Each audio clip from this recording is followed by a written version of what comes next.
नमस्कार मंडळी, श्री स्वामी समर्थ. स्वागत आहे तुमच्या माझ्या या यूट्यूब चॅनलवरती. आजचा दिवस तुम्हाला खूप छान सुखाच्या आनंदाच्या जाऊ हीच मी स्वामींच्या चरणी प्रार्थना करते आणि आज या नवीन व्हिडिओला सुरुवात करते. परवा आहे पुत्रदा एकादशी. तर पुत्रदा एकादशी व्रत कसं करावे, संतान प्राप्तीसाठी किंवा संतान सुखासाठी 3 पद्धतीने हे व्रत कसं करायचं ते मी या व्हिडिओमध्ये सांगणार आहे. म्हणजे एक पद्धतीने तुम्हाला शक्य नसेल तर, झेपत नसेल तर दुसऱ्या पद्धतीने, तिसऱ्या शक्य नसेल तर तिसऱ्या पद्धतीने, असे 3 पद्धतीने त्यांच्याबरोबर काय खावे काय खाऊ नये, दुसऱ्या दिवशी या उपवासाच्या परवा कसं करावे, या दिवशी सेवा काय करावे, मंत्र कोणत्या म्हणावेत, अगदी संपूर्ण माहिती सांगणार आहे. आणि ह्या पुत्रदा एकादशीच्या व्रत करणं का महत्त्वाच्या आहे की सुद्धा आपण ह्या व्हिडिओमध्ये बघणार आहोत. तर सुरुवातीला पुत्रदा एकादशी व्रत हे का केलं जातं आपण बघूया. युधिष्ठिर म्हणाला, हे परमेश्वरा, एकादशीच्या महात्म्य सांगून तुम्ही आमच्यावर फार कृपा केलं. आता मी विनंती करते की पुत्रदा एकादशी व्रत कशासाठी केलं जातं, त्याची विधी काय याच्याबद्दल सांगावे. श्रीकृष्ण म्हणाले, हे राजन, श्रावण महिन्यातली शुक्ल पक्षातली एकादशीला पुत्रदा एकादशी म्हटलं जातं. या दिवशी विष्णूसह माता लक्ष्मीच्या पूजा केलं जातं. या संपूर्ण संसारात पुत्रदा एकादशीला व्रताशिवाय श्रेष्ठ व्रत नाही. या दिवशी व्रत केल्याने मनुष्याचा पुण्य लाभतो, तसेच ते बुद्धीनं आणि धनवान होतो. हे व्रत का केलं जातं तर आता सांगते. भद्रावती नदीच्या नगरीत सुखेतुमान नामक राजा करत होते. त्यांना संतान प्राप्ती नव्हती. त्यांची पत्नीचे नाव शैव्या असे होते. तिला संतान नसल्यामुळे ती नेहमी दुःखी असायची. राजाकडे अफाट संपत्ती होता, धन होती, धडे धान्य सगळा होता, परंतु राजाला कुठल्याच गोष्टीची समाधान प्राप्त होत नव्हते. पुत्राच्या मी गेल्यानंतर ना माझ्या राज्याचा सांभाळ कोण करेल, माझ्या पिंडदान कोण करेल, या विचारात राजा नेहमी असायचा, दुःखी असायचा. मुलगा नसल्यामुळे आपण आपल्या पूर्वजांच्या आणि देवीच्या ऋण कसे फेडायचे याचा विचार राजा फार करायची.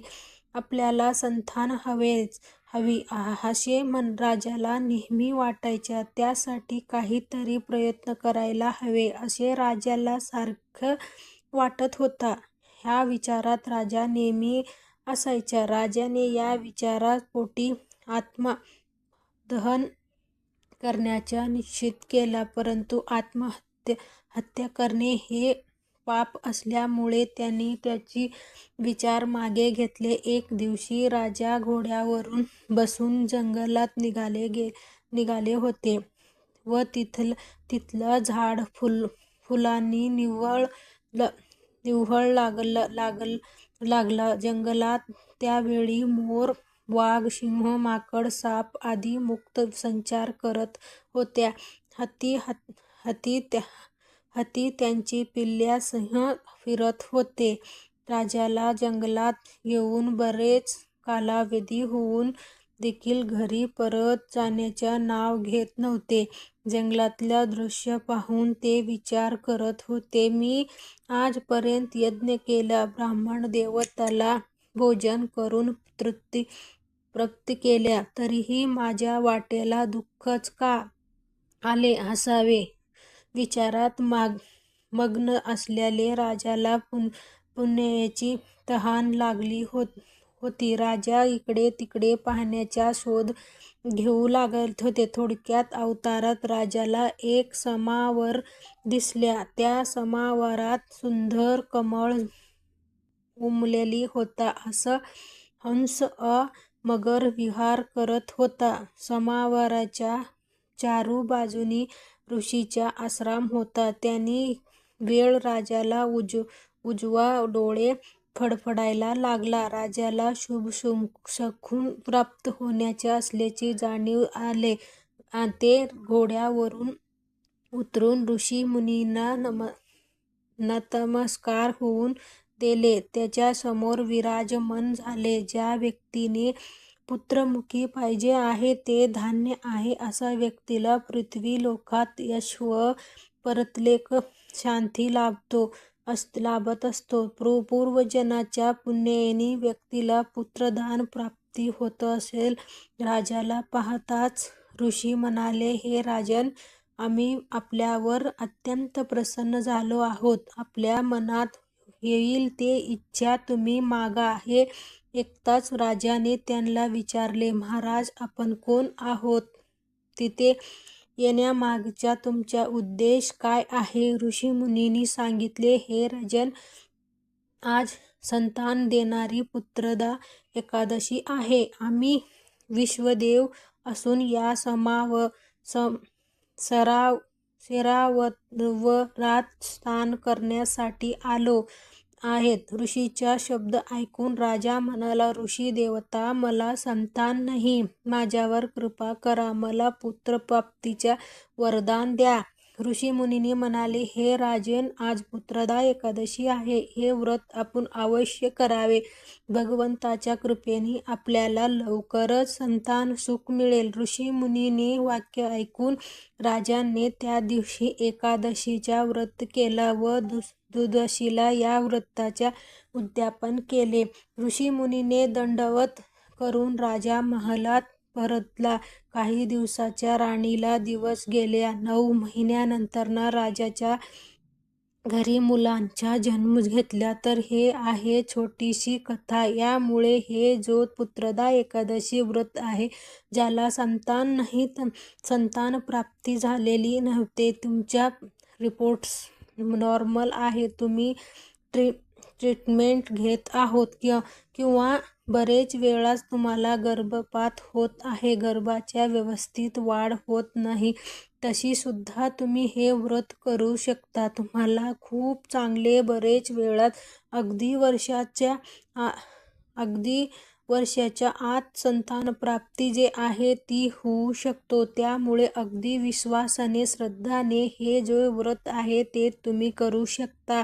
एकादशीच्या दिवशी काय करायचे की सकाळी लवकर उठायचे आहे. आपल्या प्रत्येकाच्या देवघरामध्ये सकाळी स्नान करताना गंगाजल जो आहे ते थोडासा आंघोळीच्या पाण्यामध्ये टाकायचा आणि त्या पाण्याने स्नान करायच्या.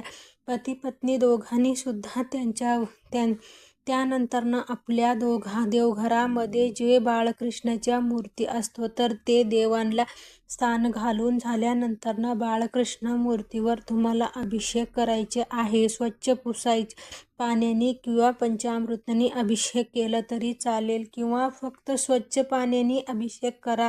तुम्ही पुरुष सूक्त आणि या सूक्त एक वेळा पुरुष सूक्त, एक वेळा स्त्री सूक्त म्हणा, याचा अभिषेक करा. किंवा हे शक्य नसेल तर तुम्ही ओम नमो भगवती वासुदेवाय हा मंत्र म्हणाला तरी म्हणत अभिषेक करा. आणि अभिषेक करण्यापूर्वी मी कशासाठी करत आहे? संतान प्राप्ती हवी, जी तुमच्या मनोकामना आहे की माझ्या मिसकरेज होते तर माझा गर्भ चांगला राहावे, माझ्या गर्भाचे वाढ हवे, हे तुमची इच्छा आहे ती तुम्ही बोलायच्या. अभिषेकाला सुरुवात करायच्या. अभिषेक झाल्यानंतर मूर्ती जो आहे ते देवघरामध्ये ठेवायच्या आणि ते जे अभिषेक केलेली पाणी आहे ते तीर्थ ते मनोकामनेने बोलून पती पत्नी दोघांनी सुद्धा तुम्ही पिऊन घ्यायचे आहे. बाळकृष्णाला देवघरामध्ये ठेवल्यानंतर या दिवशी आवर्जून त्यांना मंजुळा असलेली एक तुळशीपत्र तुम्ही इच्छा बोलून, तुमच्या मनोकामना बोलून संतान प्राप्तीच्या तुम्हाला हे अर्पण करायचे आहे. आणि लोण्याच्या नैवेद्य लोणी जे आहे ते बाळकृष्णाला या दिवशी आवर्जून अर्पण करायचे आहे. आता उपवास कसा करायचा, तर या दिवशी दिवसभर तुम्ही उपवासाच्या जे पदार्थ आहेत ते पहिली पद्धत सांगते. उपवासाचे जे पदार्थ आहेत ते तुम्ही खाऊ शकता. साबुदाणा बगर वगैरे काही ज्यूस चहा वगैरे ज्या काही आहे ते पदार्थ खाऊ शकता. आणि दुसऱ्या दिवशी उपवास सोडायचा आहे. एकादशीच्या दिवशी उपवास सोडायचा नाही. दुसरी पद्धत अशी आहे की तुम्ही फराळात जे पुत्रदा एकादशीचा व्रत करू शकता. म्हणजे दिवसभर फक्त फळ तुम्हाला खायचं आहे. चहा दूध तुम्ही घेऊ शकता, ज्यूस घेऊ शकता, फळ खायचं आहे. कोणतेही फराळाच्या पदार्थ साबुदाणा वगैरे खायचा नाही. फक्त फ्रूट आणि चहा दूध तुम्हाला दिवसभर ग्रहण करायचे आहे. आणि तिसरी पद्धत म्हणजे संतान प्राप्तीसाठी या दिवशी निर्जल पुत्रदा एकादशीचा व्रत सुद्धा केला जाता. तुम्हाला जर शक्य असेल तर तुम्ही झोपत असेल तर ते व्रत सुद्धा तुम्ही करू शकता. सकाळी तुम्ही संकल्प करायचे की कोणत्या पद्धतीच्या संतान प्राप्तीसाठी तुम्ही हे व्रत करायचे आहोत. संतान प्राप्तीसाठी मनोकामना बोलून दाखवायच्या आणि या व्रताच्या सुरुवात करायची आहे. उपवास जे आहे ते दुसरी दिवशी द्वितीयाच्या दिवशी सोडायचे आहे. दुसऱ्या दिवशी काय करायचे, शेम सकाळी देवपूजा वगैरे झाल्यानंतर स्वास्तिक जेवण बनवायच्या, ज्यामध्ये कांदा लसूण वगैरे नाही असं स्वास्तिक जेवण बनवायचं. एखादी गोड पदार्थ बनवायचा, त्याच्या नैवेद्य बाळकृष्णाला दाखवायचे आणि त्यानंतर तुम्ही जे स्वास्तिक कांदा लसूण विवाहित जो जेवण आहे ते खाऊन तुम्हाला तुमचा उपवास सोडायचे आहे. एकादशीच्या उपवासाच्या पारण करायचे आहे. या दिवशी दिवसभरामध्ये तुम्हाला जेव्हा शक्य होईल तेव्हा संध्याकाळी देव लागणीच्या जर सेवा केलं तर अतिशय उत्तम, किंवा सकाळी देवपूजा झाल्यानंतर नाहीतर दिवसभरात केव्हाही विष्णू सहस्त्रनामाच्या आवर्जून पठण करा. ते म्हणायचं येत असेल तर मोबाईलवर तुमच्या इच्छा मनोकामना ठेवा, देवासमोर किंवा लावा, अगरबत्ती लावा आणि बाळकृष्णाकडे बघत बघत तुमच्या मनातली इच्छा बोलत बोलत विष्णू सहस्त्रनाम तुम्ही या दिवशी शक्यतो किंवा एक दिवशी आवर्जून 16 माळी, एक माळ म्हणजे 108 वेळी या पद्धतीने 16 माळी ओम नमो भगवती वासुदेवाय हा मंत्राचा जप करायचा.